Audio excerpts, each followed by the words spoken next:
Jira jirtuu daawwattoota keenya hordoftoota sagantaa gaaddisa demokraasii ONN irraa sinii darbu nagaan keenya kabajaa bakkuma jirtanitti sinaa ga'u jenna kan biyya keessa biyya ambaa jirtan sagantaa keenya hordoftan yaada nuu kennitan kan qeeqxanis kan yaada gabbinaa kennitanis hundi keessaniyyuu fayyaa ta'a jechuu barbaanna jalqaba irratti sagantaa keenya har'aa kan kamisaa kan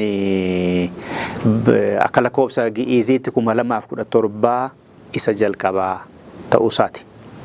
Maarreen gata muraatti waliin tura kanan jedhu sagantaa kana kan qopheessu Andasuu Dulaati. Sagantaa kana waraabee kan editti godhamu Abtaa Barraati. Har'a kan mari'annu yaadaan gara giddu gala bahaadha deemna. Israa'elee fi Araboonni maaliif wal lolu? Araboota hundatu immoo Israa'eliin lolaa jira. Maalirraa madda? Keessattuu Israa'el maaliif Hizbollaa fi Hamaas fa'aa Iraan fa'iin jibbamti? Kanatti taasifna har'a. Waliin tura nan deebi'a.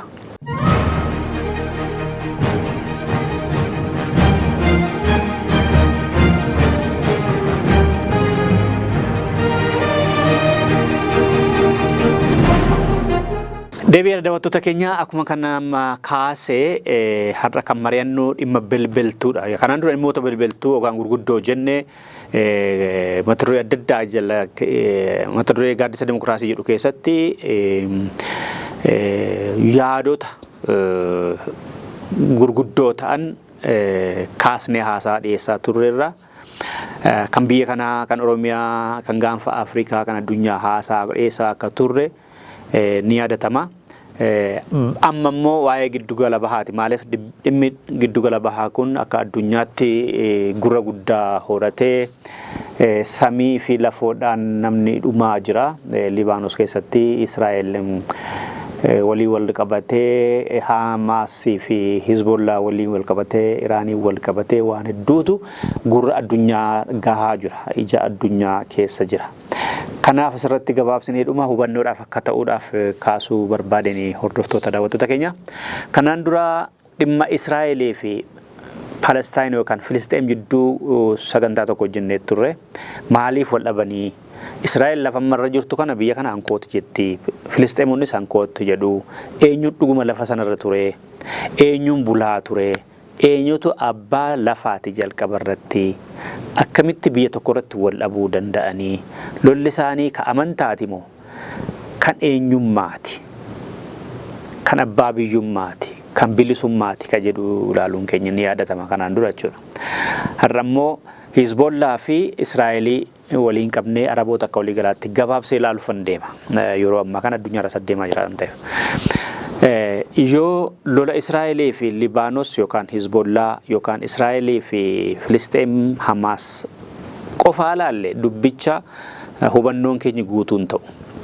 Dubbicha ilaalchisee kan nuti argannu odeeffannoo nuti beeknu guutuun ta'u. Kanaaf akka walii galaatti Arabootaa fi Israa'el waliin qabnee ilaaluu qabna. Israa'el biyya sana akkamitti biyya hankooti jettee ka jedhu gabaabsinee kaasuu yaala. Yoo xiqqaatee Araboonni fi Israa'el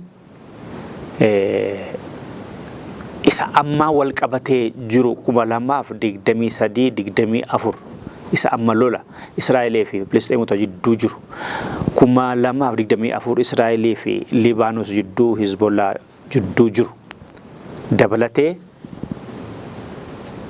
loloota adda addaa gurguddoo 1948 49 1956 67 73 82 2006 godhaniiru. Kanaafi tokko lama sadii afur shan ja'a torbaffaadha nama keessa jiran kun yeroo torbaffaadha lolli Arabootaa fi Israa'el jidduu. Addatti immoo Araboota faana akka ta'e kan jennu erga 1948 ka'a. 1948 biyyi giddugala bahaa inni amma Filisxeem jedhamu tokko ture. Biyyoota sana otoo har'a akka Filisxeemittis akka Israa'elittis achitti hankooti jedhanii waliin loliin lafti amma isaa irratti wal dhaban kun kan Filisxeem hankooti jettu. Palestaaniinis hankooti jettu kan Israa'eliin hankooti jettu. Yordaan Ingilizii jala buleera. Isa dura Ottoman Turkii jalas tureera. Isa tura biyyoonni Arabaa adda addaas qabatanii turan. Ijiptii jala ture. Amma isa 1948 isa jalqaba har'aa kana lola har'a jiru kana akkatti dhalate gabaabsee ibsuudhaaf 1948 Israa'eloonni addunyaarra jiran biyya hin qabnu maaliif biyya dhabnaa biyya mataa keenyaa tolfanna jedhanii yaada tsiyoonummaa ka jedhu tolfatanii addunyaarraa sila addunyaarratti su dhumaa jirra jedhanii Jarmaniitti, Faransaayitti, Speen keessatti, Raashiyaa keessatti waan garmalee dhumaniif biyya mataa keenyaa akkuma taane tolfachuu qabna jedhanii ilaalcha tsiyoonummaa jalatti gurmaahanii gara giddu galaa bahaa bakka maratti wal nyaatan kana dhufuu qaba murteeffatan addunyaarraa. Hayyoonni isaanii abbootii dinagdee isaanii biyyoota addunyaarra faca'anii jiran wal gahanii gurmeessanii biyya tokko tolaanis lolaanis hundeeffamuu kannanii walii galanii bara 1948 jalqabaaf rasaasa lafa amma Palestaayinii fi isaa irratti lolan kana irratti dhukaasa banani. Deebiir jedhama hogganaan isaanii, Daawit jedhama hogganaan isaanii yeroo sana. Dhukaasa hoggaa jalqaban naannoo sana kan bulchaa turte Ingiliziin dhiiftee baate. Lolas dhaab hin jenne, lolas hin baniin hin jenne, Israa'el lola Filisxeemota irratti lola jalqabnaan dhiiftee keessaa baate naannoo sana. Duraan kan Ingiliziin yookaan Biriteen bulchaa turte keessa uummanni Juushii lafa sanarra waliin turaniiru. Araboonnis waliin turaniiru. Islaamonnii fi Kiristaanonnis waliin turaniiru. Yuhudoonni Kiristaana miti. Warri Kiristaana ta'an Juushonnis jiru, warri Kiristaana hin taanes jiru.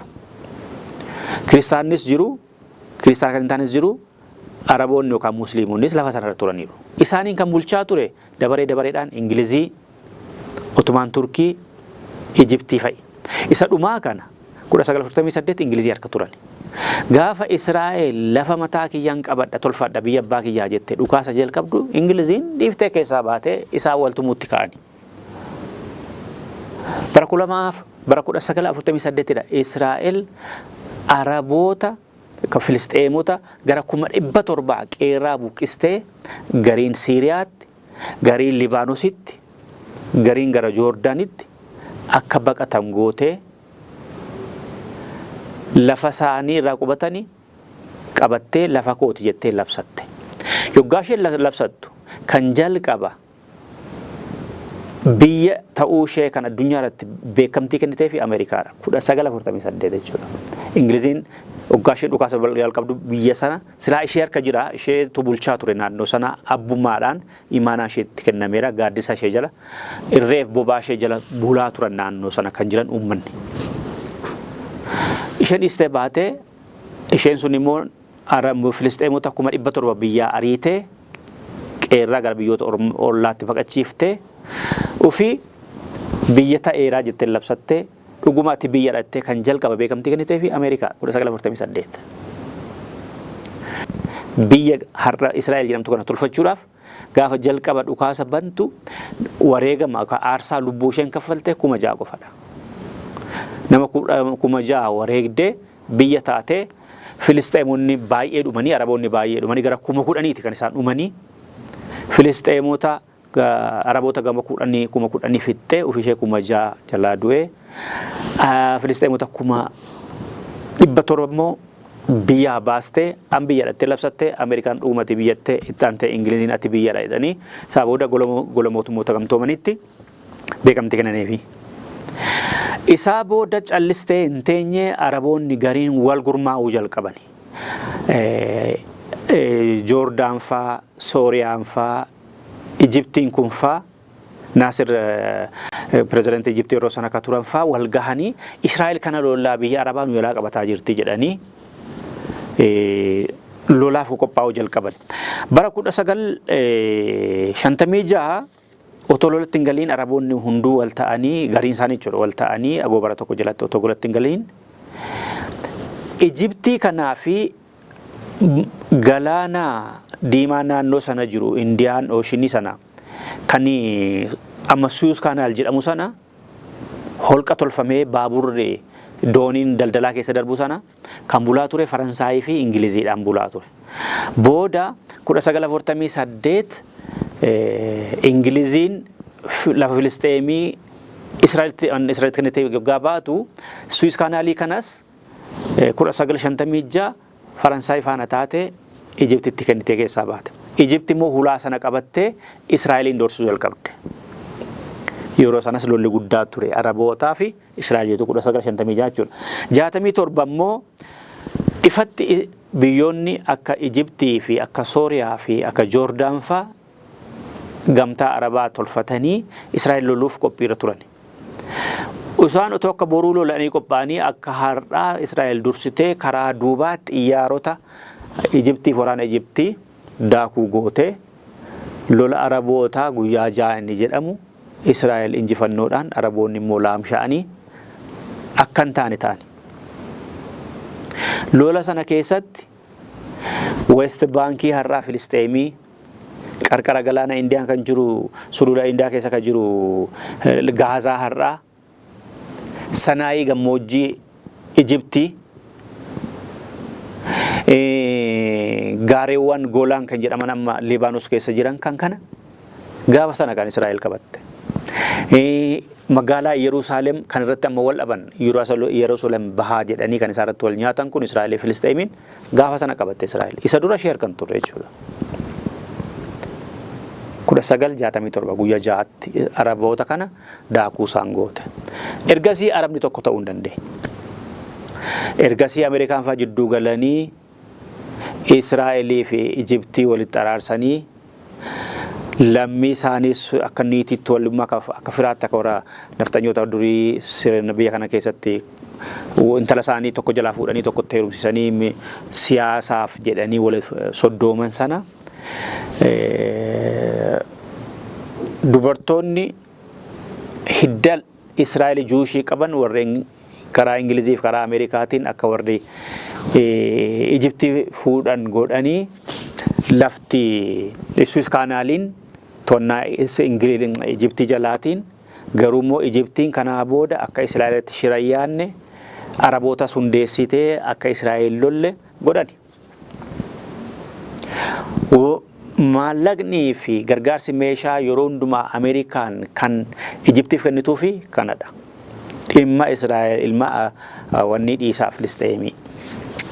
1973 immoo ammas hoogganaan Israa'elootaa lola walitti qabee Araboota loleera. Israa'eloota walitti qabee Araboota dhukkeerraa kaasee loleera. 2006 akkasuma lolli 2082 Libaanosii fi Israa'el lola walitti bananiiru baay'ee weerartee lafa isaanii qabattee gara kibbaa Libaanos kan jiru kaaba Israa'el kan jiru lafa isaanii gammoojjii duraan qabatte gaareewwan Goolaanii dabalatee lafoota hedduullee weerartee qabatte isa 1967tiin ala 1982 Libaanos qabatteetti Israa'el. Warri Arabootaa warri kaan Yordaan faa Sooriyaan faa Ijipti faa mo'amanii hafanii gargaaruu hin dandeenye. Yeroo sana Iraanis cimtuu miti. Libaanon kophaadhuma ishee miidhamtee 2006 akkasuma Israa'el ammas deebitee weerartee Libaanosiin tumte.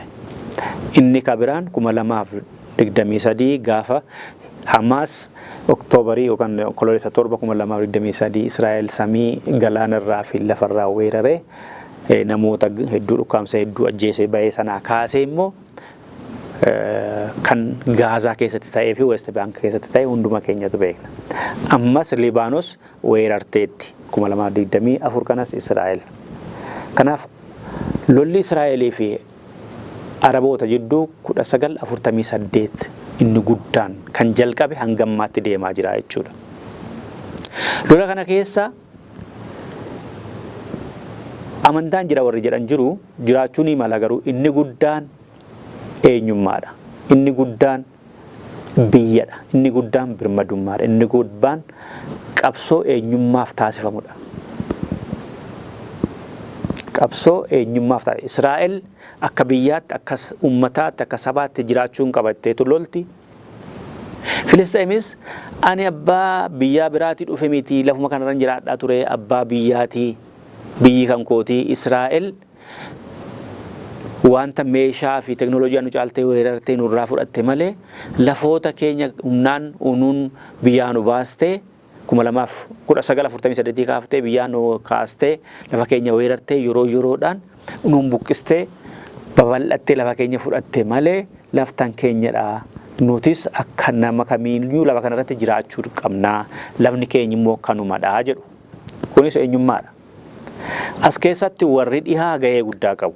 Amantii wal qabatee, faayidaa wal qabatee, waadaa isaan Israa'eloonni dhumanii turaniif addunyaarraa isa lammata akkas hin taatan jedhanii galamee fi wal qabatee, cinoomina Juushii, cinoomina warra Yihudaa, warra Israa'elii biyya alaa jiran, warri teknooloojiidhaan, maallaqaan, sammuudhaan ciman tokko ta'anii warra dhihaa kana siyaasa warra dhihaa loobii godhanii keessa galanii dinagdeedhaanis siyaasaanis warra dhihaa kana amansiifatanii yeroo hundumaa warri dhihaa akka isaan Israa'el deeggaran godhanii diyaaspooraan isaanii. Kun waan haalamu miti. Baay'ina miti dubbiin cimina ummatichaati, murannoo ummatichaati, cichoomina ummatichaati. Kaayyoo isaaniitti ummata isaaniidhaaf biyya ta'uu qabnaatti amananii, jiraachuu qabnaatti amananii biyya xiqqoo tokko kan Arabootaatiin marfamte keessatti of kabachiistee jiraatti Israa'el. Kun immoo kan ta'e tokkummaa ummata ishee, biyya jaalachuu isaanii, wareegama kaffaluu isaanii. Inni kaan gantuu ta'ee, inni kaan ani biyya alaa Awurooppaa Ameerikaan jira maaltu na cinqe jechuu dhiisee waan qabu, waan sammuusaa kalaqe, qabeenya qabu, horii qabu, teknooloojii qabu biyya isaaf dhuumee achittis loobii godhee namoota ababbalee warra siyaasaa dantaan Israa'elii akka tikfamu, Israa'elitti akka eenyuyyuu hin buune taasisaa jiru. Isaan sunis dhugaa qabu. Biyya isaanii irratti garbataan, biyya isaanii irraa buqqa'anii biyyaa bahaniitu kan isaan guddatan. Hoogganoonni Hamaas baay'een isaanii kan wareegamanis hoogganaa jiranis dirree baqaa biyya ormaa keessatti kan isaan dhalatanii guddatan. Roorroo kanatu siyaasatti isaan galche. Dhalachuun Hamaasii fi Hizbollaas roorrootu fide. Hizbollaan bara 1978-79 Israa'el yoggaa Libaanosin weerartu. Kibba Libaanositti goolama guddaa ka'e, nyaanni dhibe, uummanni buqqa'e lola Israa'eliin, waraana Israa'eliin. Hin weerarame uummanni sun. Biyya isaa irratti garba ta'e qeerraa buqqa'ee gargaarsi hin jiru. Warri dhiyaa hin kennani, isaan hiyyeessa waan qabani, uummanni gaafa hiraaru, uummata kana callisnee ilaalluu jedhameetu dhaabni siyaasaa amantii kan waraana of harkaa qabu tokko hundeeffame bara 1982. Weerara Israa'eliin Libaanos keessatti 1978-79 goote sanadha dura dhaabbachuudhaafidha Hizbollaan kan hundeeffame.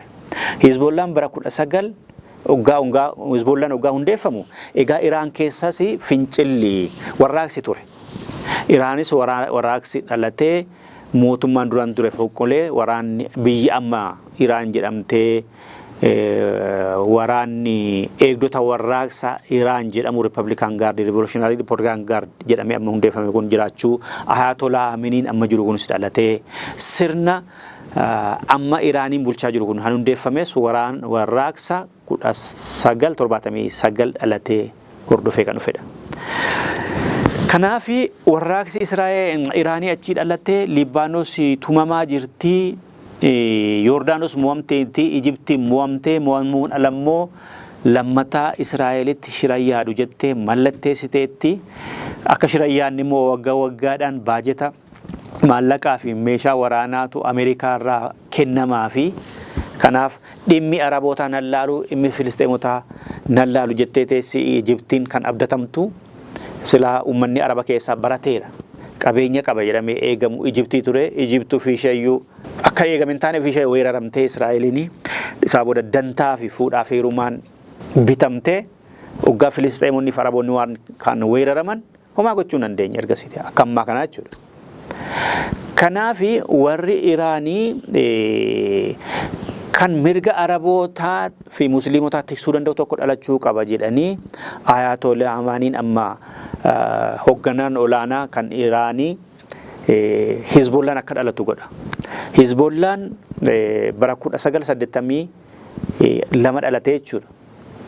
Goolama siyaasa hawaasummaa nageenya Libaanos keessatti dhalate hordofee kan ummata Libaanos tiksu roorroo irraa ittisu qaamni wayii jiraachuu qaba jedhamee kan dhalatedha Hizbollaan 1982. Hoogganaansaa bara sanaa Abbaas Alii Muusaa jedhama. Abbaas Alii Muusaa 1982 hoogganaa Hizbollaa ture kan isa hundeesse deeggarsa Iraaniitiin. Hizbollaan dhaaba siyaasaati. Dhaaba amantiiti. Shi'aa amantii Shi'aa hordofu kan Iraanii.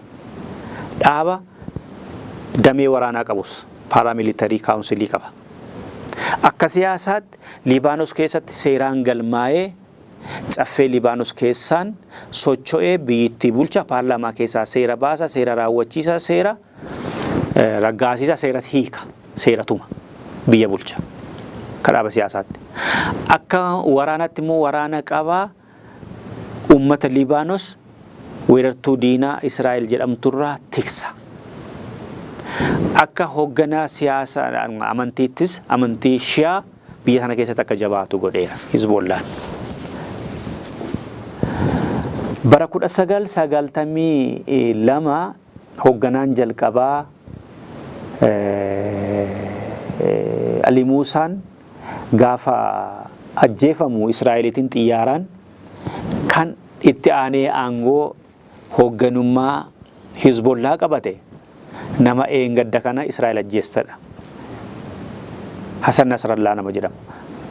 Yoggaa Hizbollaan dhalate inni Iraan keessaa amantaa barataa ture.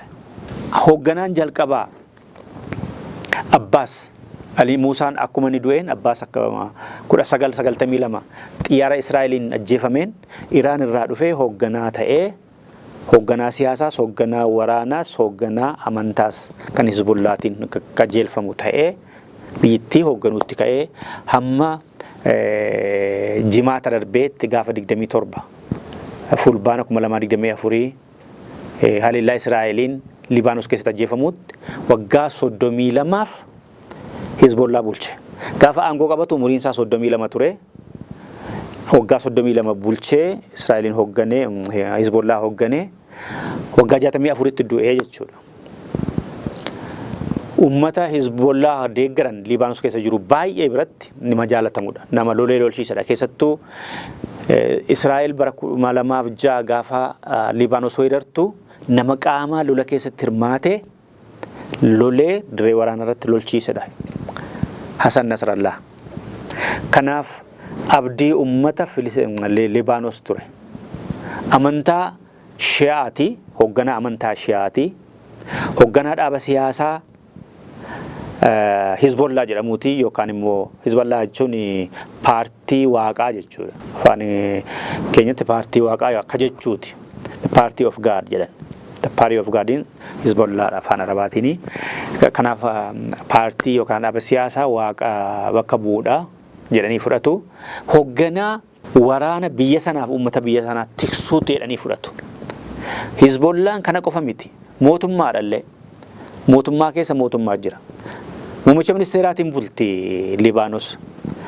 Garuu uummanni isaas addunyaanis waa'ee muummicha ministeeraa sanaa quba hin qabu.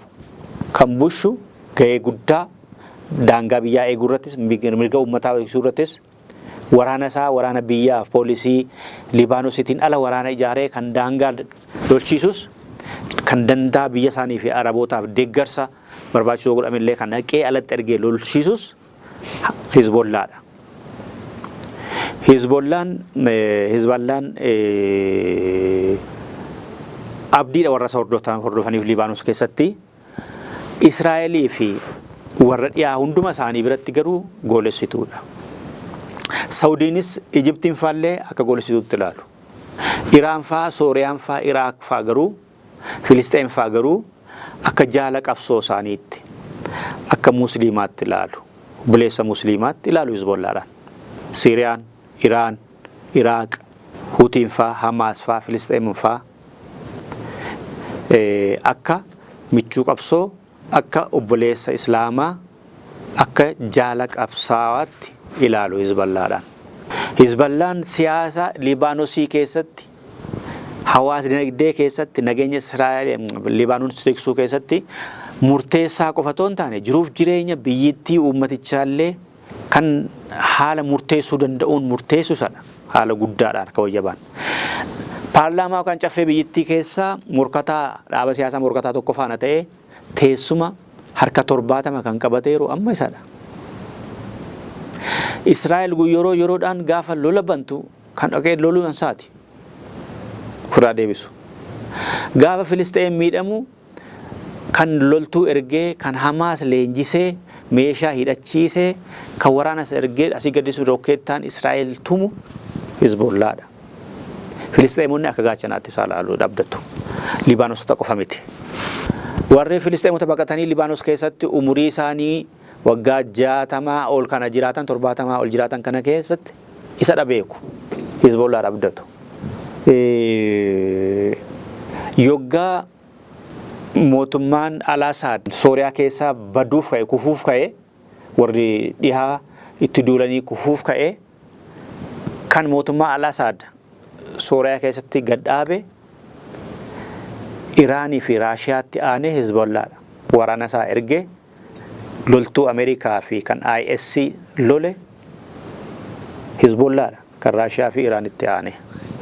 Iraaniin deeggarama akkuma Hizbollaa akkuma Hamaas ofiisaas akkuma mootummaatti filaala kan inni taphatus akka mootummaatti warri dhihaa goolessituudha jedhaniif Israa'el faana malee warri Arabootaas warra dhihaarraa tumsa qaban jaalala warri dhihaa qaban akka Saudii faa kan Ijiptii faa kun haa jibbanii goolessituudha jedhamu malee Iraaq faa Yemeniin faa Iraan faa Sooriyaan faa immoo ni jaalatu. Libaanos faa ni jaalatu. Filisxeemuun faa immoo ni jaalatu. Kanaaf kudha gadda jimaata darbe yookaan onkoloolessa 27,2024 lola walirratti bananiin Israa'el haleellaa qilleensarraan bakka inni jirutti lafa jalatti misaa'ila dhukaastee akka inni lafa jala jiru waajjirri isaas lafa jala akka ta'e waan beektuuf kan humna guddaa qabu misaa'ila hanga lafa keessaa meetira 20tti gadi seenee miidhuu danda'u irratti darbattee Hasan Nasrallaan gaafa sana galgala du'e. Kan nama ajaa'ibu du'aatiinsaa madaan qabu. Qaamni isaa madaa'ee hin duune, rukutamee hin duune. Kan inni du'e kirkira sanaan yoggaa misaa'iliin sun asii gad lafa keessa meetira 20 galee akkas kirkiru sanaan du'uu nafnee jedhu ogeessonni fayyaa jedhani. Malee qaama isaarra madaan argamne. Hamaas faana maaliif wal tumsu yoo jettan Hamaasis kan inni loluu fi tokko imperializimii sirna imperializimii Israa'elii fi Ameerikaan giddugala bahaa fi Araboota irratti fe'aa jirtu dura dhaabbannaa jedha Hamaas. Olaantummaa warra dhiyaa maqaa dimokiraasii fi imperializimii da'oo godhatee nutti dhufe sana dura dhaabbannaa. Tokkummaa Arabaadha jabeessinaa jedha Hamaas. Yaada kana Hizbollaanis hin deeggara.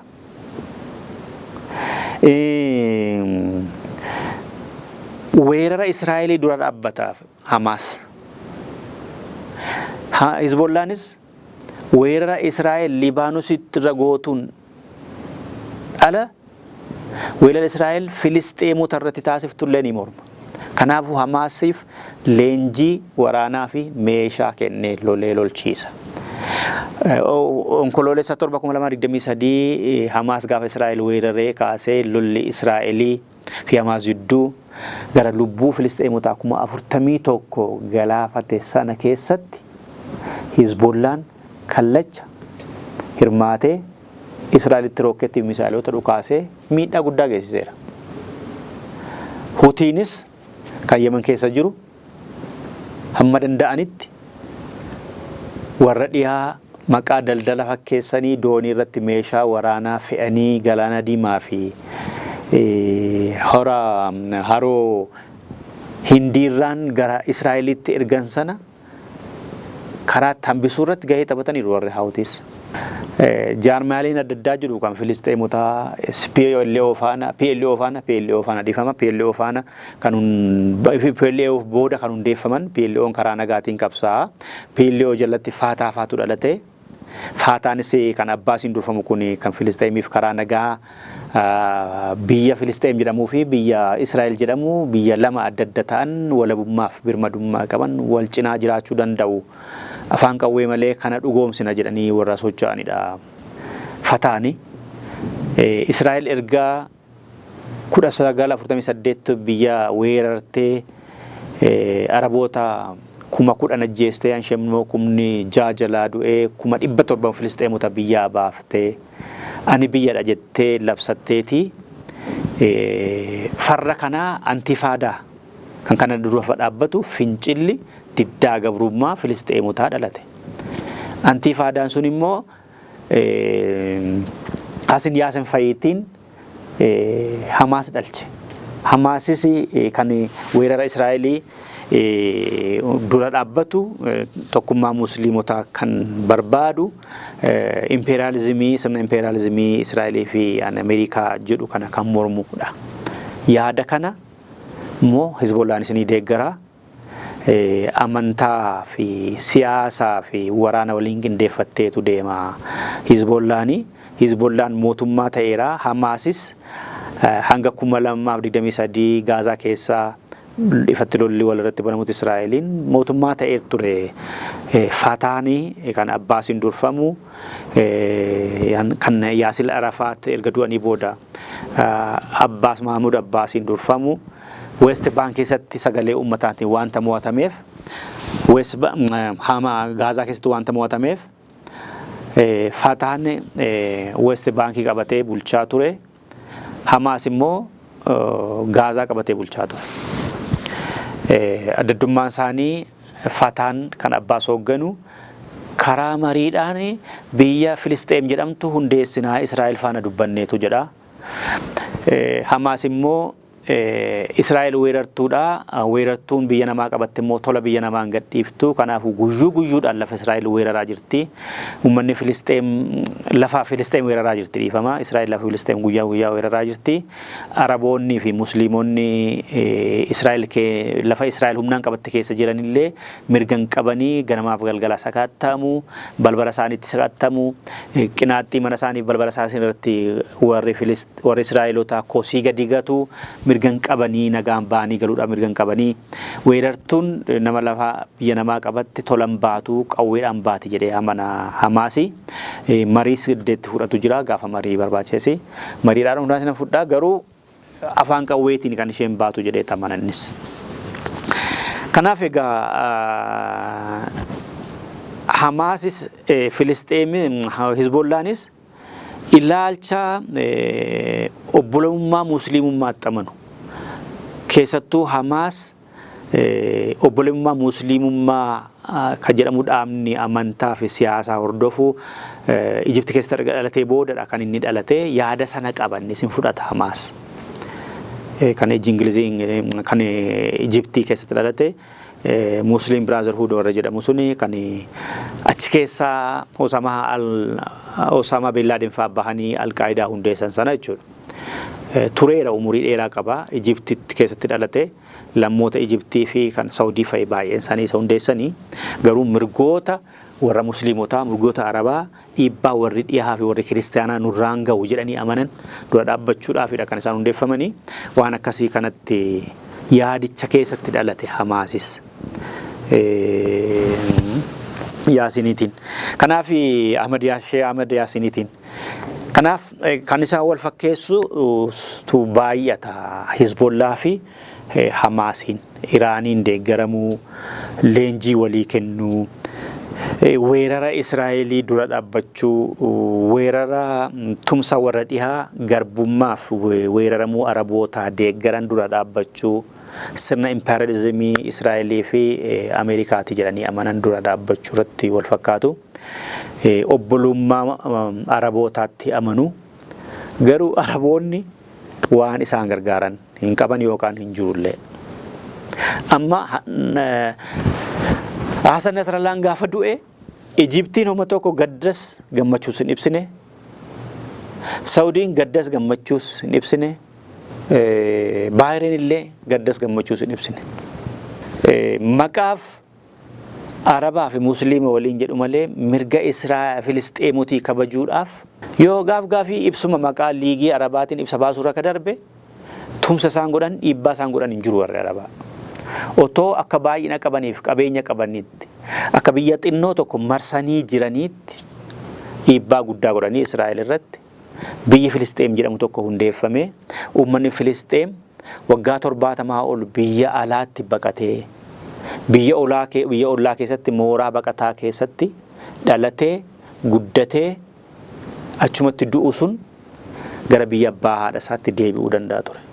Israa'el Filisxeem akka bara 1990 Bill Clinton faa Israa'elii fi wanni Isaaq Raabinii fi kan Filisxeemii hoogganaa turan sana akka walitti Oslootti waliigaltee biyyoonni lamaanuu akka biyya walabaatti wal cinaa jiraatan kan jechisiisu kan jedhanii walii malteessan sana akka hojiirra ooluu gutoo godhanii dhiibbaa guddaa gochuu danda'u turan. Ameerikaa fi warra dhihaallee fuuldura dhaabbatanii biyyi Israa'el jedhamtuu fi biyyi Filisxeem Palestaan jedhamtu jiraachuu qaba jedhanii otoo dhiibbaa godhanii nima danda'u turan. Garuu dantaadhaan fi maalna dhibdeedhaan uummanni Filisxeem jedhamu tokko dhumaa jira. Dhaaba siyaasaa mirga isaaniif warra falmus akka isaan dhuman badan taasisaa jiru. Gidduu gala bahaa dirree waraanaa ta'e ifatti 1948 kaasee. Israa'el olaantummaa teknooloojii qabdi, olaantummaa basaasaa qabdi. Olaantummaan basaasaa fi teknooloojii kun immoo tokko deeggarsa Ameerikaaf warra dhiyaatii leenjii kan kennan, teknooloojii kan kennan, leenjii basaasaa, leenjii teknooloojii, leenjii meeshaa waraanaa adda addaa isa isheen kalaqattuutiin ala akka isheen kalaqattullee gargaarsa kennu, isa ofii isaanii kalaqatanillee tolaas haa ta'u gargaarsaan gurgurtaan ni kennu. Lammataa Israa'el kan irratti caaltu basaasaani. Basaasan ammoo kan gargaaru warruma Arabaati. Filisxeemotuma ta'anii, Iraanuma ta'anii, Libaanosuma ta'aniitu dantaadhaan bitamanii maallaqaan bitamanii bakka hoogganoonni Hamaas, hoogganoonni Libaanos jiru kan odeeffannoo kennan isaanuma. Israa'el harka dheereffattee kan agtee rukutuu dandeessuu fi umaa wanni tokko hin qabu. Basaasummaan caalteetu. Basaan sun immoo maallaqa jechuudha. Basaan sun immoo teknooloojii jechuudha. Maallaqa qabaannaan teknooloojii qabda. Maallaqa kun jiraannaan maallaqni jira. Kun jiraannaan teknooloojiin jira. Teknooloojii fi maallaqni jiraannaan immoo nama barbaadde maallaqaan bitta. Ismaa'eel Aniyyeen aninni masaraa jechuun bakka bulmaatii keessummaa mootummaan Iraan keessa bulfatu keessatti anan ajjefamee fi homaayyuu miti. Iraanota namicha eegan bakka inni bulu, bakka inni oolu, bakka inni ciisu siree kee lakkoofsa kam keessa akka inni ciisu warra beekan warruma mootummaan Iraanii ankooti jedhee amanu warraaqsuma eegdota warraaqsaa Iraan keessa warri jirantu dantaadhaaf Israa'eliin bitame maallaqaan namicha dabarsanii dantaa biyya isaaniis dabarsanii kennanii boombii dhoosi jedhaman akeeti hidhi jedhan kiyyeeffatanii siree isaa jalatti siree kutaa lamamoo sadii keessatti hidhanii sadii keessaa tokko isaa keessa rafuu danda'a Ismaa'eel Aniyyee jedhanii. Inni sadii keessaa tokko isaa keessa galee ciisee isaan biyya gadhiisanii bahanii Israa'el gargaartee maallaqa kennitee fi biyyaa bahanii. Namichi du'e. Nasrallaanis kan inni du'e kan agarsiise Libaanosutuma warruma Arabaati. Baandaan bayyuu bakka hundumaayyuu jira jechuudha. Oromiyaa qofa miti. Baandaan bakka hundumaayyuu jira. Baay'inni gatii hin qabu warra Arabootaa kunis akka baay'ina faa qabeenya isaaniiti. Silaa biyya Filisxeem jedhamtu tokko akka ijaartu gochuu danda'u ture. Israa'elis walumaan jiraataa wal cinaa waliin jiraachuu danda'u ture. Kana gochuu hin dandeenya. Daawwattoota keenya qophiin keenya haala yeroo xiyyeeffannee kanneen dhimma giddu gala bahaa irratti Israa'elii fi Filisxeemonni Israa'elii fi Libaanos maaliif wal lolu? Hizbollaa fi Hamaas akkam dhalatan maaliif ta'e? Maaliif wal ajjeesu? Kan jedhu irratti xiqqoo ishee hubannoo yoon sin qabsiisuuf yaaleef kanan qopheesse qophiin irraa kana fakkaata ture. Yaadannoo kennaa. Turtii gaarii. Torbee dhufuun mudhame biraa walitti deebinaa. Bakka jirtanitti haalaa fi nageenya gaarii bakka gaarii keessa akka nuu jiraatan yeroo hundumaa umurii dheeraa akka nuu qabaatan fayyaa keenyadha. Hamaa hamtuun sin argini nagaatti. Andassuu Dulaati.